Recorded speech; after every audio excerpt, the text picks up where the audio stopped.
The Shep Naz Podcast begins now. Welcome to the Shep Naz Podcast. I'm Joe, and I'm your host today. Yesterday, we started a conversation with Dr. Sam about his message from Biker Sunday this past Sunday, and we were revisiting the story of the woman at the well and how we can be in between the world. And actually, Dr. Sam, if you would, what was that catchphrase again? I said that an upside-down kingdom needs in-between people so that outsiders can feel like they're welcome.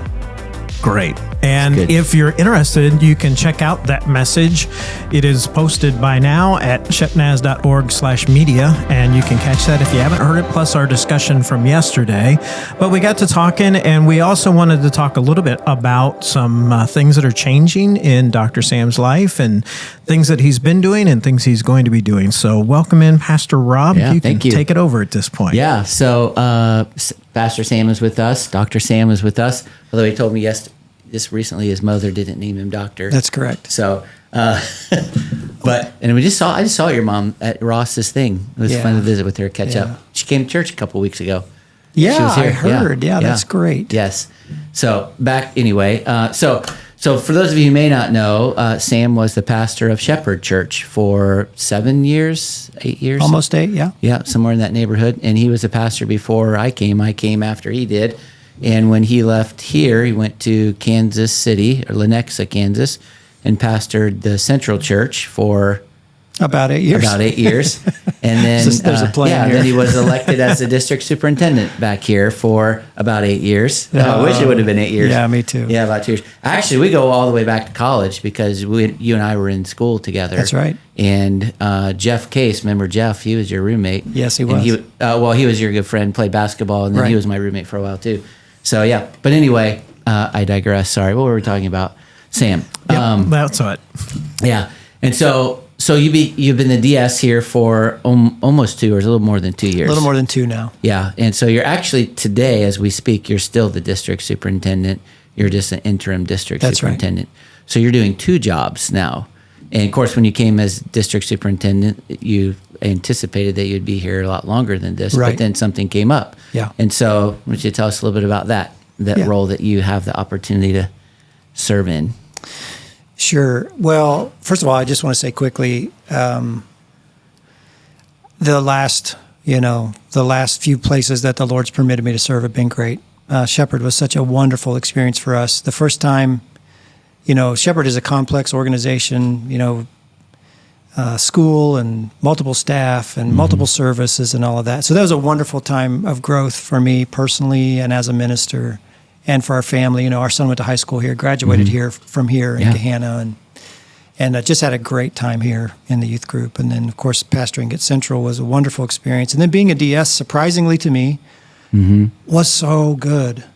I never wanted to be a DS. It was never on my radar. My mom famously has said, anyone who wants that job deserves it. Like, that's her quote. I've heard you say that. Yeah. That's good. But I guess it's a credit to the pastors and the people of the South Central Ohio District. It was a great experience for us. So we've loved that. And it was a great experience for us. You did a great job. Wow. I mean, it was a really good job. I think every once in a while, God sets you up in a circumstance where your particular gifts that he gives you are really what's needed at that moment. And so, so it was just a great, great time. And like you said, we had plans, Rob and I, you and I have talked about, some things that we were doing together ministry-wise here on the district and had some high hopes for those. And I'm sure those are still going to happen. I just won't get to be a part of them in the same way that I did. So we thought we'd be here a really long time, and we're so happy to do that. And then sort of out of the blue, we were, in fact, we were down at the southern point of our district, meeting with 2 of our different zone pastors and spouses. We're doing a retreat kind of situation. I got a phone call from one of our general superintendents who said, hey, this thing that we have open, this position, we'd love for you to consider taking it. And the position is the director of Nazarene Discipleship International, which is really a good thing because discipleship is kind of my thing. It's in my heart. And so to have the opportunity to think about that was was a blessing, although it was quite overwhelming. I remember telling him, I'm sitting in this hotel looking at the Ohio River, and I don't know how to process what you're telling me right now. Yeah. And so they were very patient. But at any rate, I have a particular devotional practice that I follow, and in that devotional practice, God was abundantly clear, almost comically clear.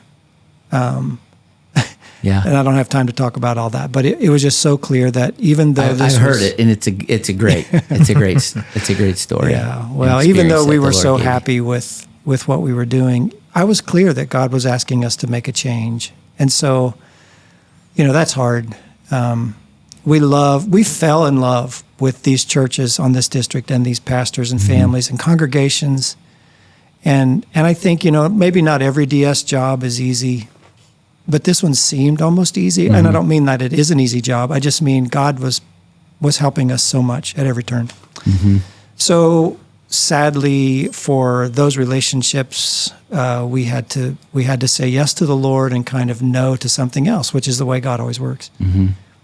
And now, as you said, I'm the Global Director for Nazarene Discipleship. So that means that in September, I'll be in Albania, which is not a country I ever imagined visiting. I looked it up on the map even to know exactly where it was.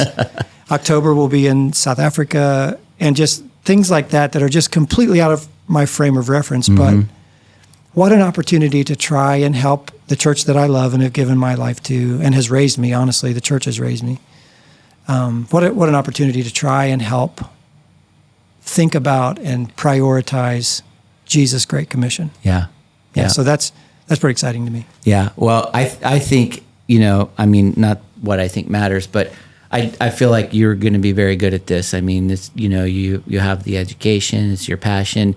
You wrote a book recently. I know you've done a lot of writing, but the book that you wrote, People of Grace, I think it's called. Yeah. Very good book. I read it, and I highlighted a lot of it. In fact, I'd love you to sign it sometime. Whatever. I would be like, remember when you could just walk up to him and he would sign the book. All right. Remember when he knew us all. But it's really great. And but I think you're going to do a great job. And I want to throw it back in when I'm on the advisory board, so I was there when you told us that. And I remember something you said there stuck with me. I've actually shared it with the church before. And I think it's a great way to live. You mentioned, talked about your devotional practices and how the Lord spoke to you and made it clear. But you had said, I had decided a long time ago I was going to say yes to the Lord. And you said, the exact phrase kind of was like, I decided to put my yes on the table and let the Lord ask the questions. Yeah. That I was going to say yes, whatever the question was. I didn't need to know what the question was. I was going to say yes. That was powerful to me. And I remembered that. I've shared that before. And I think that's a great way to live and a good example for somebody who's leading the denomination in discipleship, because that's what it is. It's saying yes to the Lord at everything he asks. Well, I never thought of it like that, Rob. I want to say quickly, that's not original to me. I heard my friend, Reverend Dwayne Mills, who heads up Appalachia Reach Out. He's the first person I heard say that, and I think it is original to him. And so when I was locked into this thing, I'm journaling every day because that's one of the ways I process.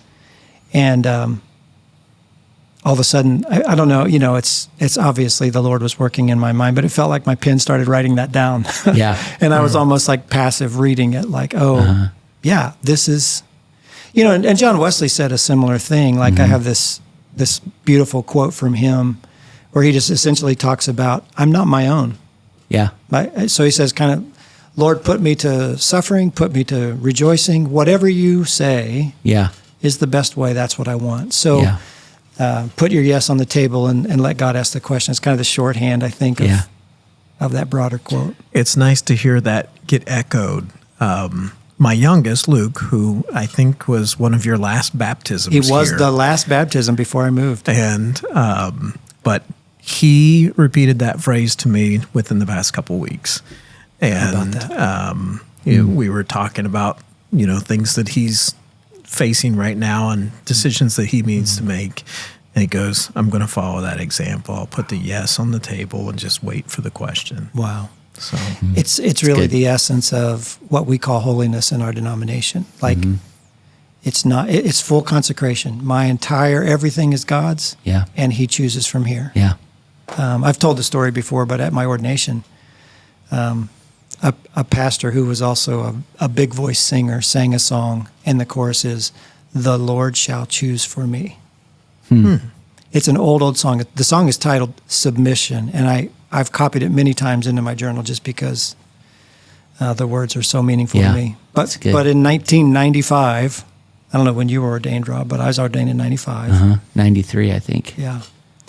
Well, you're a lot older than me. I had something happen that it moved it up, I think. So it was. Anyway, if I could go back, I'd prefer that it didn't have happened. So. Hey, could I take a minute and just hit a couple high spots on what we're focusing on? I'm looking for any opportunity to raise the profile of Nazarene Discipleship International. Sure, yeah, that'd be great. So let me just tell you, basically, the foundation of our work right now is something that the denomination introduced a few years ago called the Journey of Grace. It's where we think about God's half of the equation. If you think of discipleship as a coin, it's one thing, but it's got two sides. So one of the sides is what God does. God reaches out in prevenient grace. He offers us saving grace, sanctifying grace. And that's what the Journey of Grace really highlights. So God's side of the coin. But then there's another side of that coin. And that would be our response to what God does. So, if someone does something incredibly nice for you, you sense, unless you're kind of mentally unwell, you sense that you should respond to that. You should say thank you or do something kind or whatever. Well, if God has done all of this marvelous stuff for us, it moves us to respond. And when we do, there's two specific ways that God invites us to respond. One is to follow His Son, Jesus. That's Jesus' message in the first part of the gospel, is follow me, real simple. And then the second thing, so kind of the bookends of Jesus' ministry is follow me at the beginning, and then the Great Commission at the end before He ascends to heaven. So I summarize that by saying following Jesus and bringing someone along with me on the journey, the journey of grace. And so that's kind of be a disciple and try to join in making disciples. So those are the two sides of the coin, God's grace and my response. And then I would say our focus, I love the Journey of Grace. I didn't invent that. Someone else did, and they've done a great job with it. But I'm realizing as I begin this role that not a lot of people know a lot about that. So my focus is getting that story that I just told you to the pews. Now, most churches don't even have pews anymore, but old church people like me know what that means. What we're trying to say is I would like it if the average Nazarene could talk about the grace of God and their response to it. Yeah. So that's kind of my focus right now. That's good. Yeah. Good. So if you could tell us a little bit kind of from some of the practical side of it, like are you said you're going to be doing some traveling. Are you still going to be based in this area? And when you are going to these areas, what's your anticipation of what that looks like? How is that going to play out for you? Yeah, we are able to live here in the Columbus area, so we're excited about that. But we will be in Kansas City with our team monthly. And we feel like that's important to be present with them. And they have a great team. I can talk about them maybe another time, but they're tremendous leaders and been doing a great job. The role basically would have me being kind of the visionary, the face, which is frightening, or the face and the voice of Nazarene discipleship. In other words, I kind of get to carry the banner for what is really at the heart of our mission statement, even as a church. So Jesus thought it was real important, the Great Commission, but so does the Church of the Nazarene, making Christ-like disciples in the nations. So I get the benefit, I think the joy and the responsibility of saying, hey, let's remember that. Right. This is what we're about, making disciples in the nations. So that will be my role right now. Outside of sort of meeting type settings, I've been, like when I go to Albania, I'm speaking at a conference that they're holding for their local church ministries, so children, youth, adults, making disciples kind of stuff. So in the evenings, I'll be the keynote speaker there. So I'll be talking about these kind of things that I've shared with you, the journey of grace and our response and those kind of things. I'm doing NDI or Nazarene Discipleship International events. So like they'll have a convention or a training day or whatever. And I'm there, and oftentimes my team gets to come along if it's not too far of a travel to just celebrate the cause of discipleship and make people aware that we're here to help you, to facilitate that. So, and then we've got a conference coming up. It's called LC 2024, and it's in Tulsa, Oklahoma, November 5 through 7. And essentially, it's a gathering of anyone, pastors, Sunday school teachers, small group leaders, district superintendents, whoever, who has a discipleship hunger. And we're going to try to offer really practical handles for helping our denomination here in the United States and Canada get started on that. So that's what it looks like right now. Also a lot of meetings, Joe. Well, yeah. Comes with territory. Yeah, stuff that is so, interesting to me because I don't have a reference for this. I know what it is to be a pastor. I know what it is to be a DS. But to think globally is a learning curve for me, but God's helping me. Yeah. And I'm sure you'll figure this out, but probably, discipleship probably fleshes itself out in different ways for sure. In different parts of the world and different cultures and stuff. Very much. It's going to be interesting. And I'm really focused on this is a global office. So it's not just the U.S. and Canada. Yeah. So I have a global NDI council, which is fascinating. We've got a person from, all 6 world regions. So Korea and Africa and Eurasia. And, it's really fun to be with them. So, it's all new. But I've got a lot of people trying to help me, and I'm so grateful for them. Yeah. No doubt you'll do a great job and be a blessing to the church. Wherever you have been, and where you are, you will be as well, I'm sure. Thank you, Rob. That's kind of you. What ways can we be praying for you and supporting you as you're stepping into this new role? Thank you, Joe. Thank you. Really, the learning. Everybody feels, I think, at one time or another in their life, kind of like an imposter. You're like, every once in a while you look around and go, am I supposed to be doing this? Is it okay if I'm planning this big thing or whatever? So, and I generally struggle along those lines. So praying that I will recognize that God has put me here for a purpose and not to shy away from that. But then also just learning how to do it well. I bear the weight of recognizing this is a kind of a big thing to talk about discipleship. And I don't think the enemy likes that. And I don't think it's particularly popular even among people because it's not easy. It's not human nature to kind of share your life in Christ in that way. So I know there are plenty of obstacles ahead. And just prayers that I own the responsibility and am able to do it the way that God wants it done would be awesome. Yeah. We'll be sure to do. Yeah, good. Well, thank you so much for joining us again and My pleasure. Being a part of this discussion. If you would like to send those prayers to Sam, you could go ahead and type up that prayer and email it to podcast@shepnaz.org, and we will forward those to him so that he can be blessed knowing that you are listening and that you want to lift him up in this new ministry.